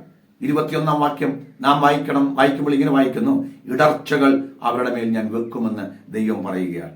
23-ാമത്തെ വാക്യം, ക്രൂരന്മാരായ, ഒരു കണ്ണിനും ദയയില്ലാത്ത വളരെ ക്രൂരന്മാരായ ശത്രുക്കളെ ഞാൻ അവർക്ക് എതിരെ അയക്കും. ബാബിലോണിലെ അവരുടെ നേരെ അയക്കുന്നതിനെ കുറിച്ചാണ് അവിടെ പറയുന്നത്.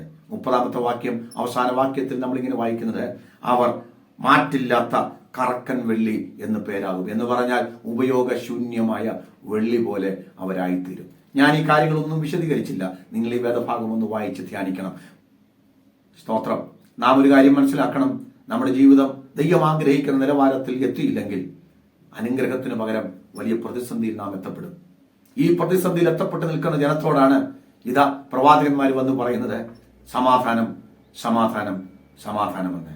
അനുഗ്രഹം എന്ന് പറയുക, വിടുതൽ എന്ന് പറയുക. അവിടെയാണ് യിരെമ്യാ പ്രവാചകന്റെ വാക്ക്, നിങ്ങൾ ഇപ്പോൾ കണ്ടുപിടിച്ചിരിക്കുന്ന ഈ കുറുക്കു വഴികളിൽ നിന്ന്, ഇപ്പോൾ നിങ്ങൾ സഞ്ചരിച്ചുകൊണ്ടിരിക്കുന്ന തെറ്റായ പാതയിൽ നിന്ന്, ഇപ്പോൾ നിങ്ങൾ സഞ്ചരിച്ചുകൊണ്ടിരിക്കുന്ന ഈ അധാർമികത നിറഞ്ഞ പാതയിൽ നിന്ന്, ഇപ്പോൾ നിങ്ങൾ സഞ്ചരിച്ചുകൊണ്ടിരിക്കുന്ന ഈ ഒരു അനുഗ്രഹവും ലഭിക്കാത്ത ശാപകരമായ ഈ വഴിയിൽ നിന്ന് ആ പഴയ വഴിയിലേക്ക്, ആ നല്ല വഴിയിലേക്ക് നിങ്ങളൊന്ന് മടങ്ങി വരണം. ഏതാണ് ആ നല്ല പാത? പഴയ പാതകളോട് ചോദിച്ച് നല്ല വഴി ഏതാണെന്ന് നിങ്ങൾ ചോദിച്ചു മനസ്സിലാക്കി അതിൽ നടക്കാനാണ് പറയുന്നത്. നല്ല വഴി എന്നാണ് പറയുന്നത്. ആ പഴയ പാതകളിൽ നല്ല വഴി ഏതാണ്? എന്തുകൊണ്ടാണ് അതിനെ നല്ല വഴി എന്ന് പറയുന്നത്? അതിന്റെ ഉത്തരം ഇത് ദൈവത്തിന്റെ വഴിയാണ്. പ്രിയപ്പെട്ടവരെ, നമുക്ക് ജീവിക്കുവാൻ ദൈവം നൽകിയിരിക്കുന്ന വഴിയാണ്. ഇത് മനുഷ്യൻ കണ്ടുപിടിച്ച വഴിയല്ല. ഈ വഴി ദൈവത്തിന്റെ വഴിയാണ്. അതുകൊണ്ടാണ് ഈ വഴി നല്ല വഴിയായി മാറിയത്. പ്രിയപ്പെട്ടവരെ, നാം കണ്ടുപിടിക്കുന്ന വഴികൾ എല്ലാം നല്ല വഴികളല്ല. നമ്മുടെ സൗകര്യത്തിനും നമ്മുടെ താല്പര്യത്തിനും കണ്ടുപിടിക്കുന്ന വഴികളാണ്. ആ വഴികളിലൂടെ സഞ്ചരിച്ചതിന്റെ നാശത്തെക്കുറിച്ചാണ് നാം ഇവിടെ വായിക്കുന്നത്. ഇസ്രായേൽ മക്കൾക്ക് മിസ്രൈമിൽ നിന്ന് യാത്ര പുറപ്പെട്ടു വരുമ്പോൾ ദൈവം അവർക്ക് സീനായി മലയിൽ വെച്ച് മോശയിലൂടെ ന്യായപ്രമാണം കൊടുത്തു. അവർക്ക് സഞ്ചരിക്കേണ്ട വഴി ആ വചനത്തിലൂടെ ദൈവം അവർക്ക് വെളിപ്പെടുത്തി. പ്രിയപ്പെട്ടവരെ, നല്ല വഴി ഏതാ? വചനത്തിന്റെ വഴിയാണ്. 119 സങ്കീർത്തനം 105 വാക്യം പറയുന്നത് പോലെ, നിന്റെ വചനം എന്റെ കാലിന് ദീപവും പാതയ്ക്ക് പ്രകാശവുമാകുന്നു. നല്ല വഴി വചനമാകുന്ന വഴിയാണ്.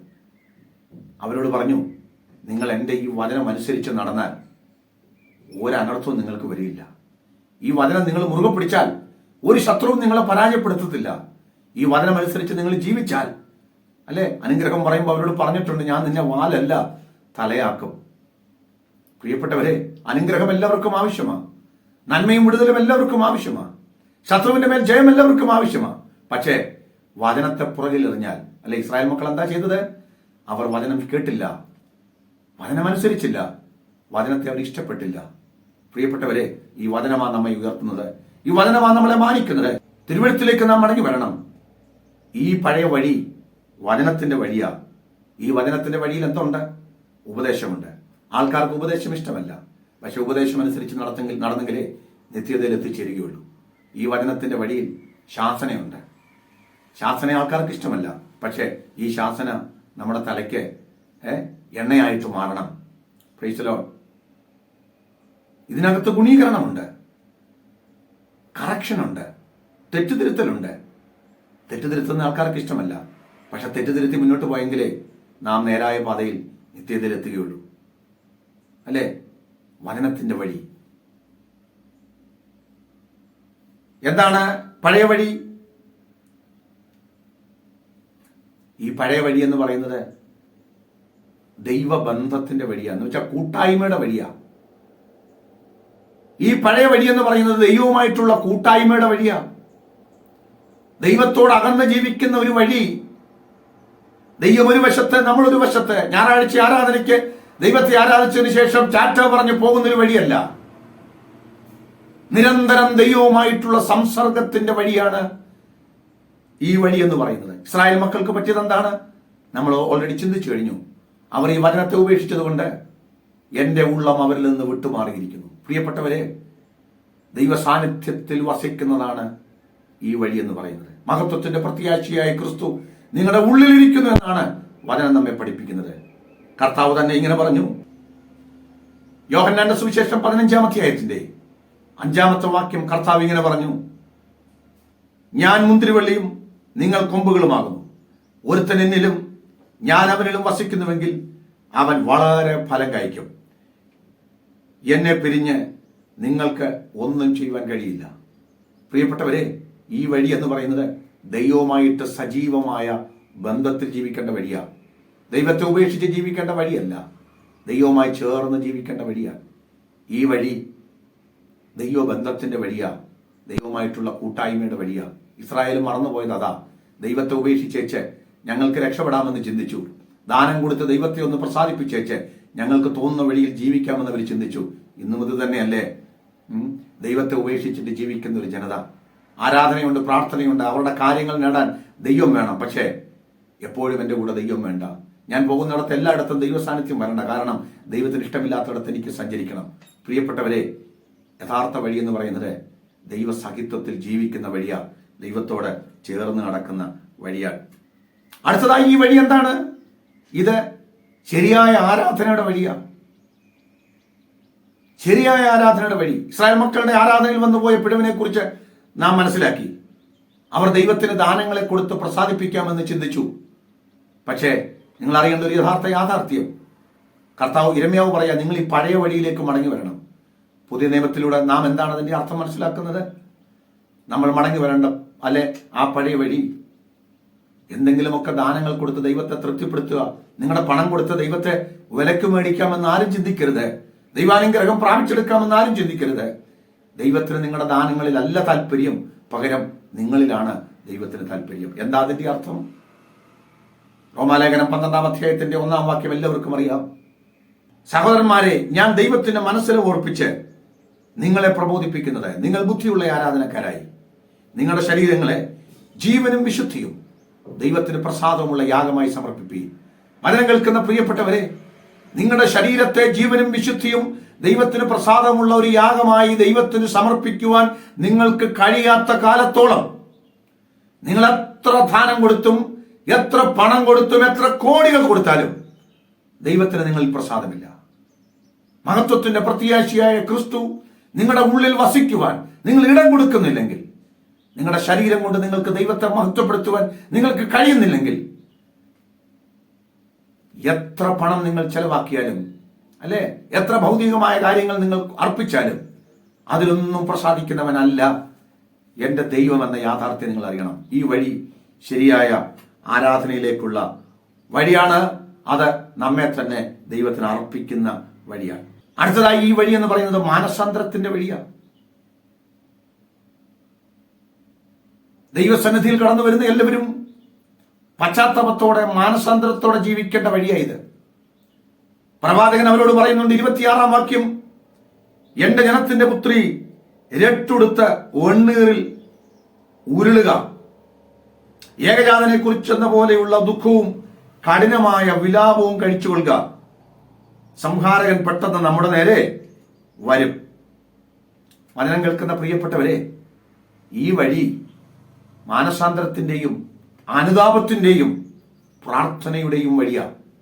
ജീവിതത്തിൽ ഒരു പ്രശ്നം വരുമ്പോ, ഒരു പ്രതിസന്ധി വരുമ്പോ ദൈവസന്നിധിയിൽ ചെന്ന് പാപമേറ്റു പറഞ്ഞ്, കുറ്റമേറ്റു പറഞ്ഞ്, അല്ലെ, അനുതാപത്തോടെ, പാപബോധത്തോടെ, മാനസാന്തരത്തോടെ, പശ്ചാത്താപത്തോടെ നിലവിളിക്കുന്ന വഴിയാണ് പിതാക്കന്മാർ നടന്ന വഴി, പഴയ വഴി. ഇസ്രായേലിന്റെ മുഴുവൻ ചരിത്രം പരിശോധിച്ചാൽ പണ്ടവൻ അങ്ങനെയായിരുന്നു. ജീവിതത്തിൽ പ്രശ്നം വരുമ്പോ, പ്രതിസന്ധി വരുമ്പോ രട്ടിലും വെണ്ണീറിലും ഇരുന്ന് അനുഭവിക്കുന്ന, പാപമേറ്റു പറഞ്ഞ് ദൈവസം നിലവിളിക്കുന്ന ഒരു വഴിയാ. പ്രിയപ്പെട്ടവരെ, നമ്മൾ സഞ്ചരിക്കേണ്ട വഴിയും അതാ. അല്ലാതെ ജീവിതത്തിൽ ഒരു പ്രതിസന്ധി വരുമ്പോ, പ്രശ്നം വരുമ്പോ പ്രവാചകന്മാരെ വരുത്തി, അല്ലെ, അനുഗ്രഹത്തിന്റെ ദൂത് കേൾക്കുന്നതല്ല. ഇത് നാം കണ്ടുപിടിച്ച കുറുക്കു വഴിയാണ്. നാം കണ്ടുപിടിച്ച, അല്ലെ, നമ്മുടേതായിട്ടുള്ള വെള്ളപൂശുന്ന, കുമ്മായം പൂശുന്ന വഴിയാ. ഈ വഴി കൊണ്ട് രക്ഷപ്പെടാൻ പറ്റുകയില്ല കേട്ടോ. ഇന്ന് ഒന്ന് മടങ്ങി വരാം, അനുതാപത്തിലേക്ക് നമുക്കൊന്ന് മടങ്ങി വരാം, പാപബോധത്തിലേക്ക് നമുക്കൊന്ന് മടങ്ങി വരാം, പശ്ചാത്താപത്തിലേക്ക് നമുക്കൊന്ന് മടങ്ങി വരാം, അല്ലെ, ഉപവാസത്തോടെ, പ്രാർത്ഥനയോടെ, അനുതാപത്തോടെ, കർത്താവേ ഞങ്ങൾ തിരുമുഖം അന്വേഷിക്കുന്നു എന്ന് പറഞ്ഞ് മാനസാന്തരത്തോടെ ദൈവമുഖം അന്വേഷിക്കുന്ന വഴിയാണ് ഈ പഴയ വഴി എന്ന് പറയുന്നത്. ആ വഴിയാണ് അനുഗ്രഹത്തിന്റെ വഴി, നല്ല വഴി, വിടുതൽ പ്രാപിക്കാനുള്ള വഴി. ആ വഴിയിലേക്ക് ഞാനും നിങ്ങളും ഒന്ന് മടങ്ങി വരണം. സ്തോത്രം. 17-ാമത്തെ വാക്യം, ഈ വഴി വളരെ സൂക്ഷ്മതയോടെ, ശ്രദ്ധയോടെ ജീവിക്കേണ്ട വഴിയാണ്. അവിടെ എഴുതിയിരിക്കുന്നത്, ഞാൻ നിങ്ങൾക്ക് കാവൽക്കാരെ ആക്കി കാഹളനാദം ശ്രദ്ധിപ്പീൻ എന്ന് കൽപ്പിച്ചു, എന്നാൽ ഞങ്ങൾ ശ്രദ്ധിക്കയില്ല എന്ന് അവർ പറഞ്ഞു. കണ്ടോ, കാവൽക്കാരുണ്ട്. കാവൽക്കാർ കാഹളനാദം മുഴക്കുമ്പോൾ അവര് ശ്രദ്ധിക്കണം. സൂക്ഷ്മതയോടെ, ശ്രദ്ധയോടെ ജീവിക്കേണ്ട വഴിയാണ് ഈ പഴയ വഴി, നല്ല വഴി. അലസമായി എന്തും വരട്ടെ, എങ്ങനെയും വരട്ടെ എന്ന് പറഞ്ഞ് ജീവിക്കേണ്ട വഴിയല്ല, വളരെ സൂക്ഷ്മതയോടെ ജീവിക്കേണ്ട വഴിയാ. പുതിയ നിയമവിശ്വാസികളായ നമുക്ക് പറയാം, നമ്മുടെ ജീവിതവും വളരെ സൂക്ഷ്മതയോടെ ജീവിക്കേണ്ട വഴിയാ. ഇത് പുതിയ വഴിയല്ല കേട്ടോ, ഇത് പഴയ വഴി തന്നെയാണ്, നല്ല വഴിയാണ്. പത്രോസ് നമ്മളോട് പറയുന്നത്, 1 പത്രോസിന്റെ ലേഖനം 5-ാം അധ്യായത്തിന്റെ 8-ാം വാക്യം, നിർമ്മതരായിരിപ്പീൻ, ഉണർന്നിരിപ്പീൻ, നിങ്ങളുടെ പ്രതിയോഗിയായ പിശാച് അലറുന്ന സിംഹം എന്ന പോലെ ആരെ വിഴുങ്ങേണ്ടി വന്ന് തിരിഞ്ഞ് ചുറ്റി നടക്കുന്നു. അപ്പൊ പ്രതിസന്ധി മുമ്പിലുണ്ട്, പ്രശ്നങ്ങൾ മുമ്പിലുണ്ട്, പ്രതിയോഗി മുമ്പിലുണ്ട്. അവൻ തകർക്കാൻ നടക്കുമ്പോ, അല്ലെ, പൗലോസ് പറഞ്ഞതുപോലെ ദുഷ്കാലമാകയാൽ സമയം തക്കത്തിൽ വിനിയോഗിച്ച് സൂക്ഷ്മത്തോടെ, അജ്ഞാനികളായിട്ടല്ല ജ്ഞാനികളായിട്ട് അത്രയും നടപ്പാൻ നോക്കുവേ. സൂക്ഷ്മതയോടെ ജീവിക്കേണ്ട സമയമാണ്, അല്ലെ. പാപം നമ്മെ പിടിക്കാതെ, അശുദ്ധി കടന്നു വരാതെ, പിശാച് നമ്മുടെ മേൽ ജയമെടുക്കാതെ, അല്ലെ, സൂക്ഷ്മതയോടെ സകലത്തെയും സൂക്ഷ്മമായി ചിന്തിച്ച്, അല്ലെ, കാലഘട്ടത്തെ വിവേചിച്ച് വളരെ സൂക്ഷ്മതയോടെ ജീവിക്കേണ്ട ഒരു വഴിയാണ് ഈ നല്ല വഴി. ഈ വഴിയിൽ നടക്കാനാണ് പറഞ്ഞത്. കാഹളനാദം ശ്രദ്ധിച്ചില്ല, കാവൽക്കാർ പറഞ്ഞത് ശ്രദ്ധിച്ചില്ല, ദൈവശബ്ദം ശ്രദ്ധിച്ചില്ല. അതുകൊണ്ട് എന്തു സംഭവിച്ചു? അനർത്ഥത്തിൽ വരുവാനിടയായി. പ്രിയപ്പെട്ടവരെ, വചനം നൽകുന്ന മുന്നറിയിപ്പുകളെ നാം മനസ്സിലാക്കത്തക്കവണ്ണം വളരെ സൂക്ഷ്മതയോടെ ജീവിക്കേണ്ട ഒരു ജീവിതമാണ് ഈ പഴയ വഴി എന്ന് പറയുന്നത്. പ്രവാചകൻ പറയുക, നിങ്ങൾ ഈ പഴയ വഴിയിലേക്ക് നടക്കുക. Price the Lord. അടുത്തത് ഈ വഴി എന്ന് പറയുന്നത് സത്യത്തിന്റെ വഴിയാ. കർത്താവ് പറഞ്ഞു, ഞാൻ തന്നെ വഴിയും സത്യവും ജീവനുമാകുന്നു. എന്നിലൂടെ അല്ലാതെ ആർക്കും പിതാവിന്റെ അടുക്കൽ എത്താൻ കഴിയില്ല. ഇസ്രായേൽ പരാജയപ്പെട്ടത് എവിടെയാണ്? നമ്മൾ നേരത്തെ ചിന്തിച്ചു കഴിഞ്ഞു. അവരിൽ സത്യമില്ല. അവരെല്ലാവരും ഭോഷ്ക് പറഞ്ഞു. രാമാലവൃദ്ധം ഭോഷ്ക് പറഞ്ഞു. പ്രവാചകനും പുരോഹിതനും എല്ലാം ഭോഷ്ക് പറയുക. ആ ഭോഷ്കിന്റെ വഴിയാണ് അവർ കണ്ടുപിടിച്ചിരിക്കുന്ന പുതിയ വഴികൾ. കാര്യം നേടാൻ, ലാഭം നേടാൻ, നേട്ടമുണ്ടാക്കാൻ. അത് അവിടെയും ഇവിടെയും എല്ലാവരും പറയുക. ഒരാളും സത്യം പറയുന്നില്ല. ഭോഷ്കിന്റെ വഴി. എന്നാൽ ഈ പഴയ വഴി ഏതാണെന്നറിയാമോ? അനുഗ്രഹത്തിന്റെ വഴി ഏതാ? അത് സത്യത്തിന്റെ വഴിയാണ്. സത്യത്തിന്റെ വഴിയാണ്. ആ വഴിയെ നടക്കുവാൻ പ്രവാചകൻ അവരോട് പറയുക. സത്യത്തിന്റെ വഴിയെ നടക്കുവാൻ ദൈവം നമ്മോടും പറയുക. വചനം പറയുന്നത് പോലെ നിങ്ങളുടെ ആരയ്ക്ക് സത്യം കിട്ടി? ഈ ദിവസങ്ങളിൽ നമുക്ക് ജീവിക്കാം. കൊലോസ്യ ലേഖനം 3-ാം അധ്യായത്തിന്റെ 9-10 വാക്യങ്ങൾ നമ്മെ പഠിപ്പിക്കുന്നത് പോലെ അന്യോന്യം ഭോഷ്ക് പറയരുത്. നിങ്ങൾ നിങ്ങളുടെ പഴയ മനുഷ്യനെ അവന്റെ പ്രവൃത്തികളോട് ഉരിഞ്ഞു കളഞ്ഞ് തന്നെ സൃഷ്ടിച്ചവന്റെ പ്രതിമ പ്രകാരം പരിജ്ഞാനത്തിനായി പുതുക്കം പ്രാപിക്കുന്ന പുതിയ മനുഷ്യനെ ധരിച്ചിരിക്കുന്നുവല്ലോ. പ്രിയപ്പെട്ടവരെ, പഴയ മനുഷ്യനെ നമുക്കൊന്ന് ഉരിഞ്ഞു കളയാം. എന്നിട്ട് നമുക്ക് സത്യത്തിലേക്ക് നടക്കാം. സത്യം സംസാരിക്കാം, സത്യം പറയാം. ഈ വഴി അനുഗ്രഹത്തിന്റെ വഴിയാണ്. ഈ വഴിയിൽ നടക്കാനാണ് പ്രവാചകൻ പറയുന്നത്, സത്യത്തിന്റെ വഴിയിൽ നടക്കുക. അടുത്തത്, ഈ പഴയ വഴി എന്ന് പറയുന്നത് നീതിയുടെ വഴിയാണ്. മത്തായി സുവിശേഷം 5-ാം അധ്യായത്തിന്റെ 6-ാമത്തെ വാക്യം, നീതിക്ക് വിശന്ന് ദാഹിക്കുന്നവര് ഭാഗ്യവാന്മാർ.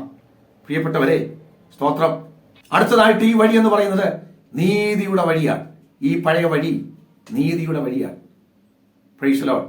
നാം അവരെ കുറിച്ച് സംസാരിച്ചു. അവരിൽ നീതിയില്ല, അനീതിയാണ്, അധർമ്മമാണ്. അതുകൊണ്ടാണ് ഈ ന്യായവിധിയെല്ലാം വരുവാനിടയായത്. പ്രവാചകൻ പറയുക, നിങ്ങൾ നീതിയുടെ വഴിയിലേക്ക് വരിക. വചനം കേൾക്കുന്ന പ്രിയപ്പെട്ടവരെ, നീതിമാനായ ദൈവമാണ് നമുക്കുള്ളത്. ആ നീതിമാനായ ദൈവത്തിന് മുമ്പിൽ നീതിയുടെ വഴിയിലൂടെ നടന്നെങ്കിലേ നമുക്ക് ആത്മീക ജയം പ്രാപിക്കാൻ പറ്റുകയുള്ളൂ, നിത്യതയിൽ എത്തിച്ചേരുവാൻ പറ്റുകയുള്ളൂ. നീതിമാൻ ആരുമില്ല, ഒരുത്തൻ പോലുമില്ല. അങ്ങനെ ഇരിക്കെ എങ്ങനെയാണ് നീതിയുടെ വഴിയിലേക്ക് നമ്മൾ ചെല്ലുന്നത്? കർത്താവാണ് നമ്മുടെ നീതി. അവനാണ് നമ്മെ നീതീകരിക്കുന്നവൻ. Price the Lord. അവൻ നമുക്ക് നൽകുന്ന നീതിയാണ് നമ്മുടെ നീതി. സ്വയത്തിന് നീതി കൊണ്ട് നമുക്ക് രക്ഷപ്പെടാൻ പറ്റുകയില്ല. ദൈവനീതിയിലേക്ക് നാം വരികയും കർത്താവിൽ ആശ്രയിച്ച് ദൈവനീതിയിലേക്ക് നമ്മൾ എത്തപ്പെടുകയും ചെയ്യുമ്പോഴാണ് അത് നീതിയുടെ വഴിയാകുന്നത്. ഈ വഴി നീതിയുടെ വഴിയാണ്. Price the Lord. അവസാനമായിട്ട് ഞാൻ പറഞ്ഞ് അവസാനിപ്പിക്കുന്നു, ഈ വഴി എന്ന് പറയുന്നത് സ്നേഹത്തിന്റെ വഴിയാണ്. യോഹന്നാന്റെ സുവിശേഷം 13-ാം അധ്യായത്തിന്റെ 34-ാം വാക്യം കർത്താവ് ഇങ്ങനെ പറഞ്ഞു, നിങ്ങൾ തമ്മിൽ തമ്മിൽ സ്നേഹിക്കണമെന്ന് പുതിയൊരു കൽപ്പന ഞാൻ നിങ്ങൾക്ക് തരുന്നു. കൽപ്പന പുതുതാണ്, 2000 വർഷങ്ങൾ പഴക്കമുള്ള കൽപ്പന.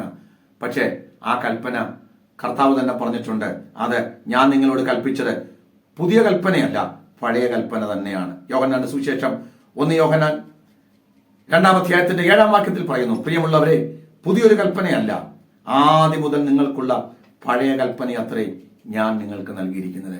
പ്രിയപ്പെട്ടവരെ, ഈ വഴി സ്നേഹത്തിന്റെ വഴിയാണ്. വിദ്വേഷത്തിന്റെയും പകയുടെയും സ്വന്തം ഇഷ്ടത്തിന് വേണ്ടി ഏത് അധർമ്മവും ചെയ്യുന്ന വഴിയല്ല. ഇത് സ്നേഹത്തിന്റെ വഴിയാണ്. കൂട്ടുകാരന് വേണ്ടി ജീവനെ കൊടുക്കുന്നതിലും വലിയ സ്നേഹം ആർക്കുമില്ല.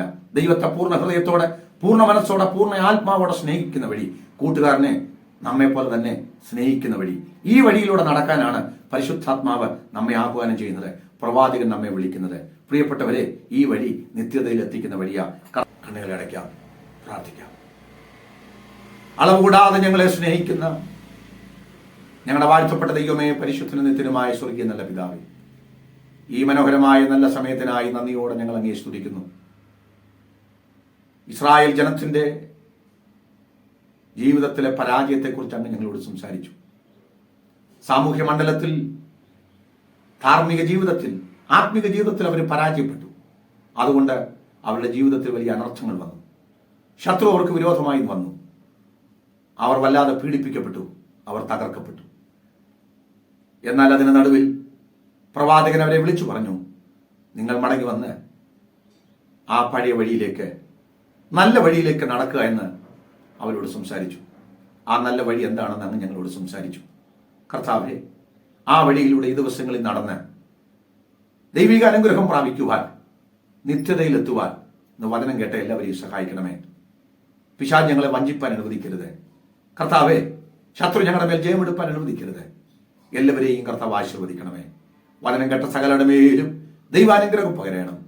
യേശുക്രിസ്തുവിൻ വിലയേറിയ നാമത്തിൽ തന്നെ ആമേൻ. ഇത്രത്തോളം സമയം ദൈവത്തിന്റെ വചനം ശ്രദ്ധിച്ച എല്ലാ പ്രിയപ്പെട്ടവർക്കും ഒരിക്കൽ കൂടെ നന്ദി പറയുന്നു. God bless you.